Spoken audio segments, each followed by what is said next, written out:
Good afternoon, welcome to good health. ఈరోజు మనం arthritis గురించి తెలుసుకుందాము.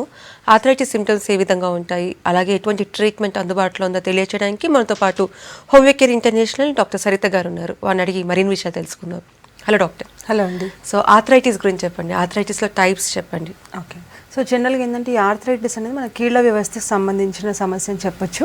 సో ఆర్థరైటిస్ అంటే inflammation of the joints. A joints అంటే మన కీళ్ళ వ్యవస్థలో ఈ ఏ2 బోన్స్ కూడాను ఒక జాయింట్ దగ్గర అటాచ్ అయి ఉంటాయి అన్నట్టు. సో ఆ జాయింట్ ఆర్టిక్యులేషన్ కోసం, అంటే వాటి యొక్క కదలిక ఏదైతే ఉంటుందో ఆ కదలిక కోసం మనకి సైనోవియల్ ఫ్లూయిడ్ అనే ఒక జిగురు పదార్థం ఉంటుంది. సో ఈ జిగురు పదార్థంలో కనుక ఏమైనా ఇన్ఫ్లమేషన్ వచ్చినప్పుడు మనం జనరల్గా ఆర్థరైటిస్ అని చెప్తాం అన్నట్టు. సో ఈ ఇన్ఫ్లమేషన్ ఆఫ్ ది జాయింట్స్ అనేది అంటే మన శరీరంలో వచ్చే ప్రతి పెయిన్ కూడాను జాయింట్ పెయిన్ కింద కన్సిడర్ చేయడానికి లేదు. ఎందుకంటే ఒక్కొక్కసారి మనకి మయాల్జియా అంటే మజిల్ పెయిన్స్ ఏవైతే ఉంటాయి, కండరాల నొప్పి ఏదైతే ఉంటుందో ఈ కండరాల నొప్పి కూడా జనరల్గా మనకి మజిల్స్ పక్కనే జాయింట్స్ పక్కనే మజిల్స్ అటాచ్ అయి ఉంటాయి కాబట్టి జనరల్గా పెయిన్స్ వస్తున్నాయని చెప్తుంటాం అన్నట్టు. సో ఈ మజిల్ పెయిన్స్ ఏవైతే ఉంటాయో ఇవి తాత్కాలికంగా అంటే కొంతకాలం ఉండేసి 1 or 2 days or 3 days at the most ఉండేసి తగ్గిపోతూ ఉంటాయి. దీంట్లో మెయిన్లీ ఓవర్ స్ట్రైనింగ్ వల్ల కానివ్వండి, లేకపోతే సడన్గా బెనికినప్పుడు కానీ ఇలాంటి కండిషన్లో మనకి మజిల్ పెయిన్స్ అనేది రావడం జరుగుతుంది. బట్ ఈ ఆర్థరైటిస్ లక్షణాలు కనుక తీసుకున్నట్లయితే ఈ ఆర్థరైటిస్లో ముఖ్యంగా మనం 4 లక్షణాలు గమనించాల్సిన అవసరం ఉంటుంది. ఎక్కువగా ఈ స్వెల్లింగ్ ఏదైతే ఉంటుందో అంటే ఈ జాయింట్ ఏదైతే బాగా నొప్పిగా ఉంటుందో ఆ జాయింట్లు వాపు రావడం కానివ్వండి, లేకపోతే ఆ జాయింట్ ఎరుపు రంగులోకి మారిపోవడం కానీ, రెడ్నెస్ ఏదైతే ఉంటుందో ఆ రెడ్నెస్ కనిపించడం కానివ్వండి, లేకపోతే మెయిన్లీ పెయిన్ ఒకటి అంటే సివియర్ పెయిన్ అనేది ఉంటున్నట్టు. నార్మల్ మయాలజిక్ పెయిన్ కంటే కూడా ఈ జాయింట్ పెయిన్ కొంచెం సివియర్గా ఉంటుందని చెప్పొచ్చు. అండ్ ఇంకొకటి స్టిఫ్నెస్ అన్నట్టు, అంటే బాగా బిగుసుకుపోయినట్టు అనిపించడం, జాయింట్ ఏదైతే ఉంటుందో మనం అంటే బెండ్ చేసుకోవడానికి వీలు లేకుండా కాస్త స్టిఫ్గా అనిపించడం అన్నట్టు. సో ఇలాంటి సిమ్టమ్స్ కనుక ఉన్నట్లయితే కనుక ఇవన్నీ ఆర్థరైటిస్ లక్షణాలుగా గుర్తించాలి. మెయిన్లీ ఏంటంటే మనకి ఏ జాయింట్ అయితే ఇన్వాల్వ్ అవుతూ ఉంటుందో ఆ జాయింట్ యొక్క దాన్ని బట్టి మన డిఫరెంట్ టైప్స్ ఆఫ్ ఆర్థరైటిస్ ఉన్నాయని చెప్పచ్చు అన్నట్టు. అంటే మన శరీరంలో పెద్ద జాయింట్స్ కనుక ఇన్వాల్వ్ అయినట్లయితే, పెద్ద జాయింట్స్ అంటే హిప్ జాయింట్స్ కానివ్వండి, మోకాలు జాయింట్స్ కానివ్వండి, షోల్డర్ జాయింట్స్, ఎల్బో జాయింట్స్, ఇలా పెద్ద జాయింట్స్ కనుక ఇన్వాల్వ్ అయినట్లయితే జనరల్గా ఇది ఆస్టియో ఆర్థరైటిస్ అని చెప్తాము. అదే కనుక చిన్న జాయింట్స్ లైక్ మణికట్టు అంటే వాచ్ పెట్టుకునే జాయింట్ కానివ్వండి, లేకపోతే చేతి యొక్క వేలు జాయింట్లు, టో జాయింట్స్ ఏవైతే ఉన్నాయో ఈ జాయింట్స్ కనుక ఇన్వాల్వ్ అయినట్లయితే మనకు జనరల్గా ఇది రుమటైడ్ ఆర్థరైటిస్ అని చెప్తా అన్నట్టు. అదేవిధంగా కొన్ని రకాల ఆర్థరైటిస్ ఇంకా మిగతావి ఏవైతే ఉన్నాయో దీంట్లో సోరియాటిక్ ఆర్థరైటిస్ ఒక రకం ఉందని చెప్పొచ్చు. ప్లస్ మెయిన్లీ గౌటీ ఆర్థరైటిస్ ఏదైతే ఉందో ఇది ఎక్కువగా ఈ బిగ్ టో అంటే మన కాలి యొక్క బొటన వేలు ఏదైతే ఉంటుందో దీని యొక్క అఫినిటీస్ ఎక్కువగా ఉంటాయని చెప్పొచ్చు అన్నట్టు. ఇలా రకరకాల ఆర్థరైటిస్ ఆల్మోస్ట్ దాదాపు ఒక 100 వెరైటీస్ ఆఫ్ ఆర్థరైటిస్ ఉన్నా కూడాను మనం ఒక 4 to 5 వెరైటీస్ అనేది చాలా కామన్గా చూసే ఆర్థరైటిస్ అని చెప్పొచ్చు అన్నట్టు. ఓకే, కాల్ తీసుకుందాము. హలో. హలో, నమస్తే అండి. నమస్కారం అండి. చెప్పండి, ప్రాబ్లం చెప్పండి, డాక్టర్ గారు ఉన్నారు. మేడం మేము బండి మీద స్లిప్ అయి కింద ఉంటామండి. ఓకే, మీరు ఏ పేరేంటండి? సాయిరెడ్డి అండి. ఓకే, ఎప్పుడు పడ్డారండి? ఒక వారం రోజులు అయిందండి. ఓకే, అది నరము పట్టుకున్నట్టుంది, ఇక హాస్పిటల్ తిరిగినా తగ్గిపోతలేదండి. ఓకే అండి. మోకాలు వాసినట్టు అయిందండి. ఓకే, జాయింట్ ఎక్స్రే తీపిచ్చారండి మరి? తీపించినామండి. ఓకే, ఏమన్నా ప్రాబ్లం ఉందని చెప్పారా డాక్టర్స్ మీకు? అది బొక్క ఇట్లా ఉరకపోయినట్టు అని చెప్పిండ్రండి. ఓకే, ఏజ్ ఎంత ఉంటారండి ఇప్పుడు మీరు? వారం రోజులు అయ్యండి పోవాటి రెగ్యులర్ గా డాక్టర్ తోనికి.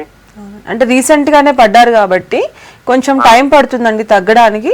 అంటే పెయిన్ కిల్లర్స్ పైన ఎక్కువగా డిపెండ్ అవ్వకుండా కాస్త ఫిజియోథెరపీ అట్లాంటిది ఏమైనా చేయించుకున్నట్లయితే కొంతవరకు రిలీఫ్ వచ్చే అవకాశం ఉంటుంది.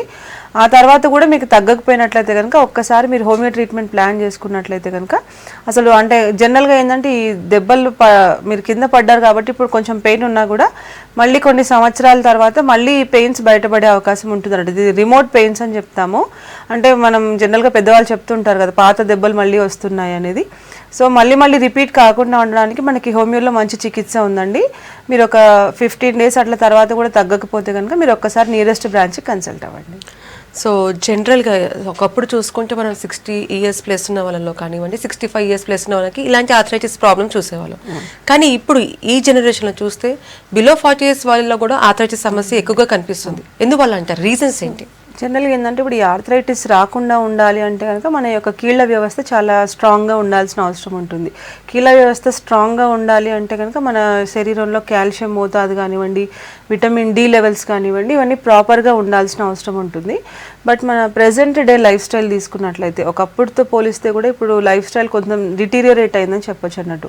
అంటే మెయిన్లీ ఏంటంటే కనుక మనకి సన్ ఎక్స్పోజర్ బాగా తగ్గిపోయింది. అంటే ఎండకు అసలు ఎక్స్పోజ్ అవ్వకుండా, అంటే ఉదయం మనకి సూర్యరశ్మి కనుక తగిలినట్లయితే మన శరీరంలో పట్టుత్వం, ఈ బోన్స్ యొక్క పట్టుత్వం ఇంప్రూవ్ అవుతూ ఉంది. విటమిన్ డి లెవెల్స్ ఎప్పుడైతే స్ట్రాంగ్గా ఉంటాయో మనకి ఆస్టియోపోరోటిక్ చేంజెస్ కానివ్వండి, లేకపోతే ఈజీలీ ఫ్రాక్చర్స్ కానివ్వండి, లేకపోతే జనరల్ బాడీ పెయిన్స్ ఏవైతే ఉన్నాయో ఇవన్నీ కూడా రాకుండా ఉంటాయి.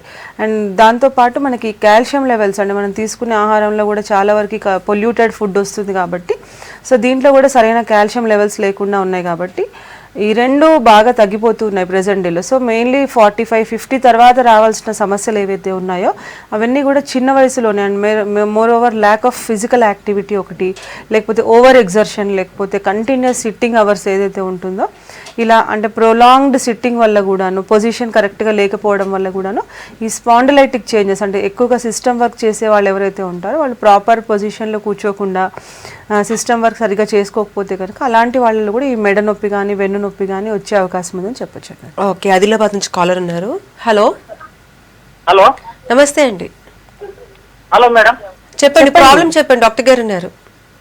ఏం లేదు మేడం, మాకు నేను హాస్పిటల్ నుంచి చూపించుకున్నా. ఓకే, తక్కువలేదు మేడం, మరి మిడుసులు బాగా వస్తున్నాయి. ఏం చేస్తుంటారండి మీరు? హలో మేడం, మీరు ఏం చేస్తుంటారు? నేనేంటి మేడం, వ్యవసాయం చేస్తాను. వ్యవసాయం చేస్తుంటారు. ఓకే, అవును. మీరు వయసు ఎంత ఉంటారండి ఇప్పుడు? మా వయసు 30 ఉంటుంది మేడం. ఓకే, అంటే చాలా కాలంగా వ్యవసాయం చేస్తున్నారా అండి, ఇప్పుడు రీసెంట్గా స్టార్ట్ చేశారా? లేదు మేడం, నేను ఒక 4-5 years అవుతుంది మేడం. ఓకే అండి.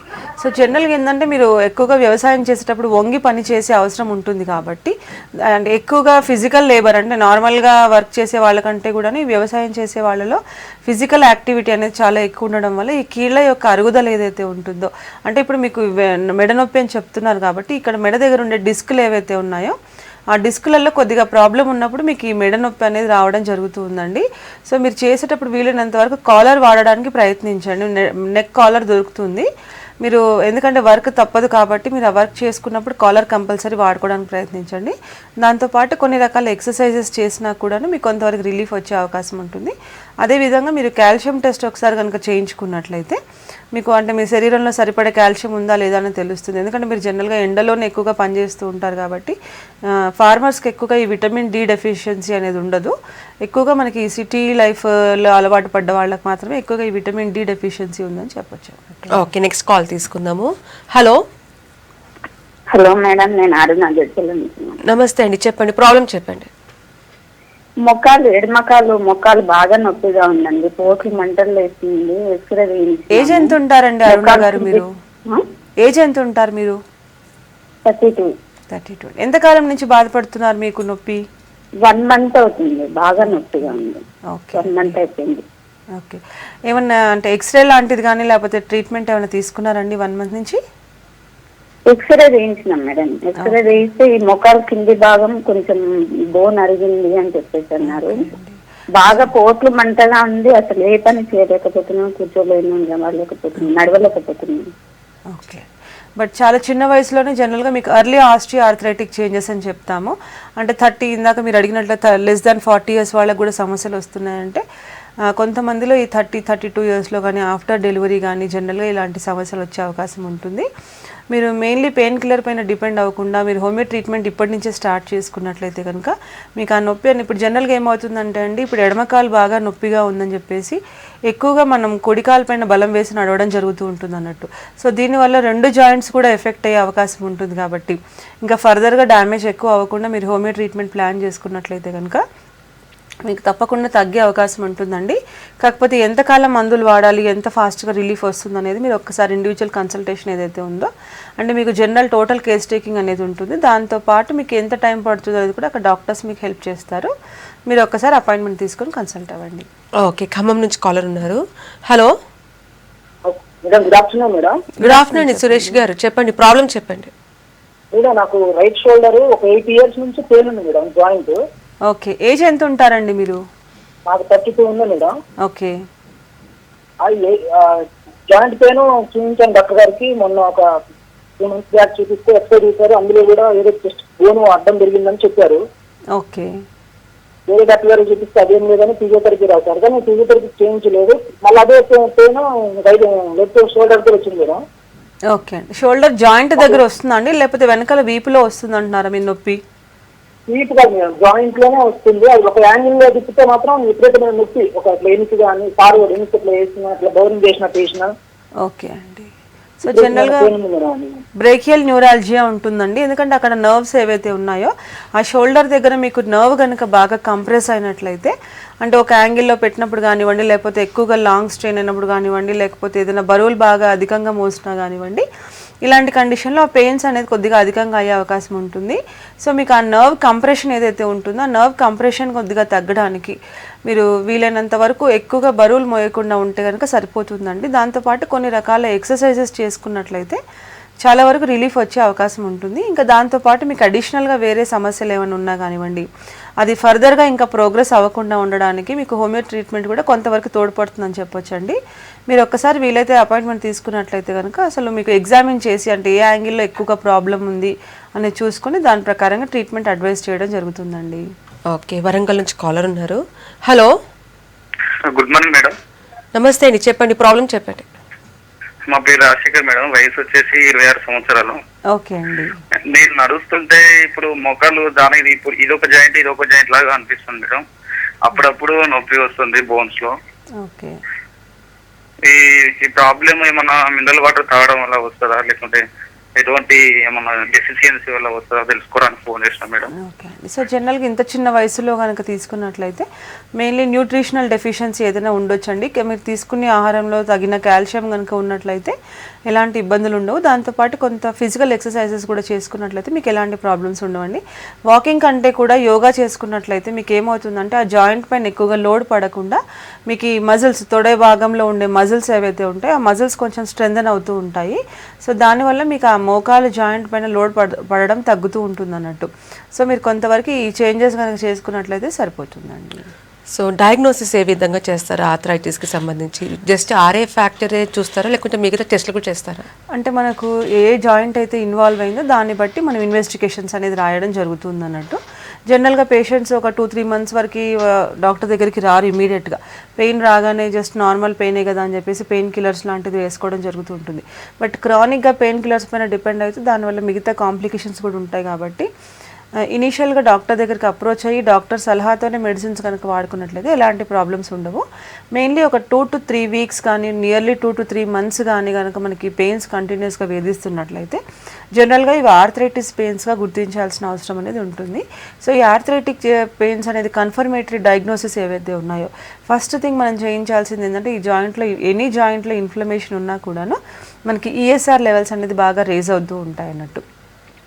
సో ఈఎస్ఆర్ టెస్ట్ తప్పకుండా చేయించాల్సింది ఒకటి ఉంటుంది. ప్లస్ మెయిన్లీ ఆస్టియో ఆర్థరైటిస్ అయితే కనుక ఈ ఆస్టియో ఆర్థరైటిస్లో ఏ జాయింట్ అయితే ఇన్వాల్వ్ అయిందో ఆ జాయింట్ యొక్క ఎక్స్రే తీయించినట్లయితే కనుక వాటి యొక్క డ్యామేజ్ ఏదైనా జరిగిందా, కార్టిలేజ్లో ఏమైనా ఇబ్బంది ఉందా, లేకపోతే ఆ గ్యాప్ ఏదైతే ఉందో అంటే 2 బోన్స్ మధ్యలో ఉండే గ్యాప్ ఏదైతే ఉంటుందో ఆ గ్యాప్లో ఏమైనా వేరియేషన్స్ వచ్చాయా, ఇవన్నీ కూడా మనకు జనరల్గా తెలుసుకోవడానికి వీలవుతుంది. అదే డిస్క్ రిలేటెడ్ చేంజెస్లో మనకి ఎక్స్రే కంటే కూడాను ఎంఆర్ఐ స్కాన్లోనే క్లారిటీ అనేది ఎక్కువగా ఉంటుందని చెప్పొచ్చు.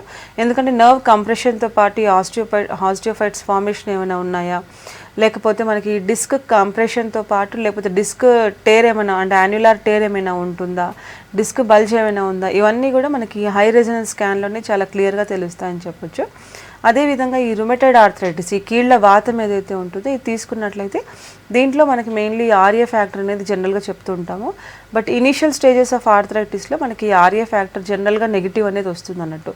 సో దీంతో పాటు మనం ఈఎస్ఆర్ చేయించుకున్నట్లయితే starting stages of inflammatory changes ఏవైతే ఉన్నాయో అది తెలుసుకోవడానికి వీలవుతుంది అన్నట్టు. ఓకే, నెక్స్ట్ కాల్ తీసుకుందాము. హలో. హలో, నమస్కారం. నమస్తే అండి, చెప్పండి ప్రాబ్లం చెప్పండి.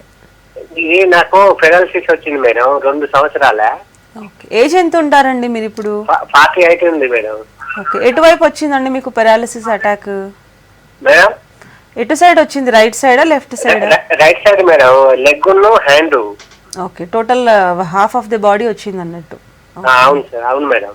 ఓకే, సో ఇప్పుడు మరి కొంచెం నడవగలుగుతున్నారా అండి, లేకపోతే ఇబ్బందిగా ఉందా? పని చేసుకుంటాను మేడం, కాకపోతే నరాలు లాగుతానాయి, ఎన్ని మెడిసిన్ అన్నీ తగ్గలేదు మేడం. అవునండి. సో ఇప్పుడు మరి మెడిసిన్స్ ఆల్రెడీ కంటిన్యూషన్లో ఉన్నారా మీరు? కంటిన్యూ చేస్తాను మేడం, అయినా తగ్గుతలేదు. 2 years నుంచి ఒకటే ప్రాబ్లం, ఇక అంతే, హ్యాండ్కు లెగ్కు. అంటే ఇప్పుడు నడిచినప్పుడు మీకు గ్రిప్ ఉంటుందా అండి, లేకపోతే ఒక్కొక్కసారి జారి పడిపోయినట్టు అట్లా అనిపిస్తూ ఉంటుందా? అట్లేం లేదు మేడం, గ్రిప్ ఉంటుంది. ఓకే, చేతిలో కూడా గ్రిప్ ఉందా? బాగానే నడుస్తానా, పని చేసుకుంటాను కానీ లాగుతానే నరాలు మొత్తం. ఓకే, జనరల్గా ఈ పోస్ట్ పెరాలిటిక్ వీక్నెస్ ఏదైతే ఉంటుందో ఇది కొంతమందికి చాలా కాలం వేధిస్తూ ఉంటుందండి. సో ఇది ఫర్దర్గా మీకు ఇంకా ఇంక్రీజ్ కాకుండా ఉండడానికి కూడా మనకి హోమియో ట్రీట్మెంట్ అవైలబుల్ ఉంది మీకు. ఒకసారి మీకు నియరెస్ట్ బ్రాంచ్లో కన్సల్ట్ అయినట్లయితే కనుక అంటే ఫర్దర్గా ఇప్పుడు మీకు ఏదైతే నరాల యొక్క బలహీనత వల్ల మీకు ఆ తిమ్మిర్లు రావడము, లేకపోతే కంటిన్యూస్గా లాగినట్టు అనిపించడము, ఇవన్నీ కూడా మీకు ఈ సిమ్టమ్స్ తగ్గే అవకాశం ఉందండి. కొంతకాలం పాటు కంటిన్యూస్గా మెడిసిన్స్ వాడుకున్నట్లయితే తప్పకుండా తగ్గే అవకాశం ఉంటుందండి. సో ఆర్థరైటిస్కి సంబంధించి చాలా టైప్స్ ఉన్నాయి. గాటి ఆర్థరైటిస్ కానివ్వండి, సోరియాటిక్ ఆర్థరైటిస్ కానివ్వండి. సో ట్రీట్మెంట్ ఏ విధంగా ఉంటుంది హోమియోపతిలో? హోమియోపతిలో జనరల్గా కాన్స్టిట్యూషనల్ థెరపీ అని చెప్తుంటారు, అంటే ఏంటి అసలు? సో జనరల్గా ఏంటంటే ఇప్పుడు మనకి సిమ్టమాటిక్ ట్రీట్మెంట్ కాకుండా, అంటే ఇప్పుడు ఈ జాయింట్ ఇన్వాల్వ్ అయితే పలానా మెడిసిన్ అని, ఆ జాయింట్ ఇన్వాల్వ్ అయితే వేరే మెడిసిన్ అనేది కాకుండా పేషెంట్ యొక్క టోటాలిటీ ఆఫ్ సిమ్టమ్స్ తీసుకొని, అంటే వాళ్ళ యొక్క ఆల్మోస్ట్ ఫిజికల్ సిమ్టమ్స్ అన్నీ తీసుకొని, మిగతా అసోసియేటెడ్ జనరల్ సిమ్టమ్స్ ఏమైనా ఉంటే తీసుకొని, మిగతా మెటబాలిక్ డిజార్డర్స్ ఏమైనా ఉన్నట్లయితే కనుక, జనరల్గా ఈ ఆర్థరైటిక్ చేంజెస్ ఎక్కువగా మనకి థైరాయిడ్ సమస్యతో బాధపడే వాళ్ళలో ఈ ఆస్టియో ఆర్థరైటిక్ చేంజెస్ అనేది చాలా ఫాస్ట్గా ఉంటాయని చెప్పొచ్చు. ఎందుకంటే ఈ థైరాయిడ్ సమస్యతో బాధపడే వాళ్ళలో ఈ కాల్షియం డెఫిషియన్సీ అనేది ఏర్పడుతూ ఉంటుంది అన్నట్టు. ఎందుకంటే థైరాయిడ్ గ్రంథిలో లోపం ఏర్పడడం వల్ల క్యాల్సిటోనిన్ అనే హార్మోన్ కూడా తగ్గిపోతూ ఉంటుంది. సో ఇవన్నీ కూడా ఇంటర్ రిలేటెడ్ థింగ్స్ కాబట్టి మనకి వాళ్ళకి ఇతర అసోసియేటెడ్ సిమ్టమ్స్ ఏమైనా ఉన్నాయా, మిగతా మెటబాలిక్ డిజార్డర్స్ ఏమైనా ఉన్నాయా, ఇవన్నీ కూడా మనం పరిగణలోకి తీసుకొని ఆ వ్యక్తి యొక్క మానసిక లక్షణాలు ఏవైతే ఉన్నాయంటే, జనరల్గా ఒక్కొక్క వ్యక్తి వాళ్ళ యొక్క నొప్పి కానీ వాళ్ళ యొక్క ప్రాబ్లమ్ని కానీ ఒక్కొక్క విధంగా వ్యక్తపరుస్తూ ఉంటారన్నట్టు. సో దీని యొక్క వాళ్ళ యొక్క మెంటాలిటీని బట్టి ఈ రెండు కూడా మనం మ్యాచ్ చేసి ఇచ్చేదాన్ని జనరల్గా కాన్స్టిట్యూషనల్ ట్రీట్మెంట్ అని చెప్తాము. సో ఈ కాన్స్టిట్యూషనల్ ట్రీట్మెంట్ అనేది ఇండివిజువల్ టు ఇండివిజువల్ వేరీ అవుతూ ఉంటుంది. సిమ్టమ్స్ కానీ జాయింట్ ఇన్ఫెక్షన్ కానీ ఏదైనా ఒకే జాయింట్లో ఉన్నా కూడా వాటి యొక్క ఎక్స్ప్రెషన్ ఆఫ్ సిమ్టమ్స్ ఏదైతే ఉంటుందో అది ఒక పేషెంట్ టు పేషెంట్ వేరీ అవుతూ ఉంటుంది. కాబట్టి మనకి జనరల్గా ఈ ఇండివిజువలిస్టిక్ మెడిసిన్ ఏదైతే ఉంటుందో ఈ కాన్స్టిట్యూషనల్ మెడిసిన్ కనుక ఇచ్చినట్లయితే వాళ్ళకి రిజల్ట్స్ యొక్క అక్యురసీ ఎక్కువగా ఉంటుందని చెప్పొచ్చు అన్నట్టు. ఓకే, నెక్స్ట్ కాల్ తీసుకుందాము. హలో హలో, చెప్పండి, ప్రాబ్లం చెప్పండి. మార్నింగ్ మార్నింగ్ మేడం, మార్నింగ్ లేస్తాం కదా, లివెట్ ముందు నడుములు పల్టేసినట్టు అవుతున్నది. ఓకే, ఏజ్ ఎంత ఉంటారండి మీరు ఇప్పుడు? ఏజ్ ఉంటుంది మేడం, 35 ఉంటుంది. ఓకే, ఏం చేస్తూ ఉంటారు? వ్యవసాయం మేడం. ఓకే అండి. సో జనరల్గా ఏంటంటే మీకు వ్యవసాయంలో ఎక్కువగా వంగి చేసే పని ఉంటుంది కాబట్టి కీళ్ళ యొక్క అరుగుదల అంటే డిస్క్ సంబంధించిన సమస్యలు కొంచెం తొందరగానే వస్తాయని చెప్పొచ్చు. సో మీరు కొద్దిపాటి ఫిజికల్ ఎక్సర్సైజెస్ కాస్త చేసుకున్నట్లయితే, అంటే మజిల్స్కి సంబంధించిన యోగా లాంటిది ఏమైనా చేసుకున్నట్లయితే కొంతవరకు రిలీఫ్ వచ్చే అవకాశం ఉంటుందండి. మీరు తీసుకునే ఆహారంలో ఇంకొంచెం పౌష్టిక ఆహారం కనుక తీసుకున్నట్లయితే మీకు ఇప్పుడున్న సమస్య తగ్గిపోయే అవకాశం అనేది ఉంటుందండి. సో ఈ ఆర్థరైటిస్ వల్ల ఎటువంటి కాంప్లికేషన్స్ వస్తాయంటారు? సో జనరల్గా ఏంటంటే ఇప్పుడు ఈ ఆర్థరైటిస్లో కాంప్లికేషన్స్ ఏవైతే ఉన్నాయో, ఇప్పుడు మెయిన్లీ మనకి ఆస్టియో ఆర్థరైటిస్ తీసుకున్నాం అనుకోండి, ఈ గ్రేడేషన్స్ ఆఫ్ ఆర్థరైటిస్ అనేది ఉంటుంది. ఎక్కువగా జాయింట్ బాగా డ్యామేజ్ అయినట్లయితే కనుక జనరల్గా సర్జికల్ కండిషన్ అని జనరల్గా చెప్తూ ఉంటాము. బట్ ఇంతకు ముందు కంటే కూడా ప్రజెంట్ అవేర్నెస్ అనేది బాగా పెరిగిపోయింది కాబట్టి ఈ గ్రేడేషన్ ఆఫ్ ఆర్థరైటిస్ అనేది ఇంకా ప్రోగ్రెస్ అవ్వకుండా మనకి ఇనీషియల్ స్టేజెస్ నుంచే హోమియో ట్రీట్మెంట్ కనుక తీసుకున్నట్లయితే కొన్ని రకాల డైటరీ మెజర్స్ అండ్ కొన్ని రకాల ఫిజికల్ యాక్టివిటీస్తో పాటు మనకు ట్రీట్మెంట్ తీసుకున్నట్లయితే ఇది ఏజింగ్ ప్రాసెస్లో తప్పకుండా ఎవరైనా కూడా సఫర్ అవ్వాల్సిందే, కానీ కొంచెం ఇంటెన్సిటీ ఆఫ్ సఫరింగ్ కానీ లేకపోతే అర్లీగా సఫర్ అవ్వడం కానీ మనం వీలైనంత వరకు ప్రివెంట్ చేసుకునే అవకాశం అనేది ఉంటుంది. అదే రుమటైడ్ ఆర్థరైటిస్లో తీసుకున్నట్లయితే దీంట్లో కాంప్లికేషన్స్ మెయిన్లీ నోడోసిటీస్ ఫామ్ అవ్వడము, ప్లస్ మెయిన్లీ జాయింట్స్ అన్నీ కూడా వంకర్లు తిరిగిపోవడం అన్నట్టు. ఏ జాయింట్ అయితే ఇన్వాల్వ్ అయిందో ఆ జాయింట్స్ అన్నీ కూడా ఇట్లా వంకర్లు తిరిగిపోవడం జరుగుతుంది అన్నట్టు. సో ఇది ఇర్రివర్సిబుల్ ప్రాసెస్ కాబట్టి వీలైనంత వరకు మనకి జాయింట్ డిఫార్మిటీస్ రాకముందే హోమియో ట్రీట్మెంట్ ప్లాన్ చేసుకున్నట్లయితే కనుక ఇది ఆటో ఇమ్యూన్ డిజార్డర్ కాబట్టి మనకి కంప్లీట్గా తగ్గే అవకాశం ఉందని చెప్పొచ్చు. అదేవిధంగా మనకి గౌటీ ఆర్థరైటిస్ తీసుకున్నట్లయితే ఈ గౌట్ యూరిక్ యాసిడ్ లెవెల్స్ కనుక బాగా పెరిగిపోయినట్లయితే దీనివల్ల మనకు కిడ్నీస్ కూడా బాగా ఫాస్ట్గా డ్యామేజ్ అయ్యే అవకాశం ఉంటుంది. ఎందుకంటే మనకి యూరిక్ యాసిడ్ నిల్వలన్నీ కూడాను టాక్సిన్స్ అన్ని బయటకు వెళ్లాల్సిందంతా కూడా కిడ్నీలో పేరుకుపోవడం జరుగుతుంది. దాంతోపాటు మిగతా జాయింట్స్ అన్నీ కూడా ఇన్వాల్వ్ అవుతుంది కాబట్టి దీంట్లో కూడా కొంతవరకు డిఫార్మిటీస్ వచ్చే అవకాశం ఉంటుంది. దాంతోపాటు కిడ్నీస్ డ్యామేజ్ అవ్వకుండా ఉండడానికి మనకు స్టార్టింగ్ స్టేజెస్ నుంచి ట్రీట్మెంట్ కనుక హోమియో ట్రీట్మెంట్ ప్లాన్ చేసుకున్నట్లయితే ఎలాంటి ప్రాబ్లమ్స్ ఉండవండి. ఓకే, నెక్స్ట్ కాల్ తీసుకుందాము. హలో హలో హలో, చెప్పండి, ప్రాబ్లం చెప్పండి, డాక్టర్ గారు ఉన్నారు. మాది 30 మేడం. Okay, hello madam. చెప్పండి. టీవీ వాల్యూమ్ తగ్గించి మాట్లాడండి. మేడం నమస్తే మేడం. నమస్తే, చెప్పండి. హలో రఫీ గారు. కీళ్ళ నొప్పులు ఎక్కువ ఉన్నాయి మేడం. మేము ఓకే అండి. ఎంతకాలం నుంచి బాధపడుతున్నారు మీరు నొప్పులతో? ఒక 2 years అవుతుంది మేడం. ఓకే అండి. పొద్దున లేవాలన్నా కొద్దిగా నడపాలన్నా కూడా ఎక్కువ కీళ్ళ నొప్పులు ఉన్నాయి మేడం. ఓకే, మరి ఇప్పుడు ప్రెసెంట్ ఏం ట్రీట్మెంట్ తీసుకుంటున్నారండి మీరు? మేడం మందులు ఏం వాడుకుంటున్నారు? మందులు అయితే డాక్టర్ దగ్గర చూపించిన ఇంత ముందు ఏదో టాబ్లెట్ ఇచ్చా మేడం, ఒక 5-6 రకాలు. అవి వాడిన కొద్దిసేపు బాగుంటుంది మేడం. అవునండి. మరి రక్త పరీక్షలు ఏమైనా చేయించారా అండి? డయాగ్నోసిస్ ఏమైనా చేయించారా?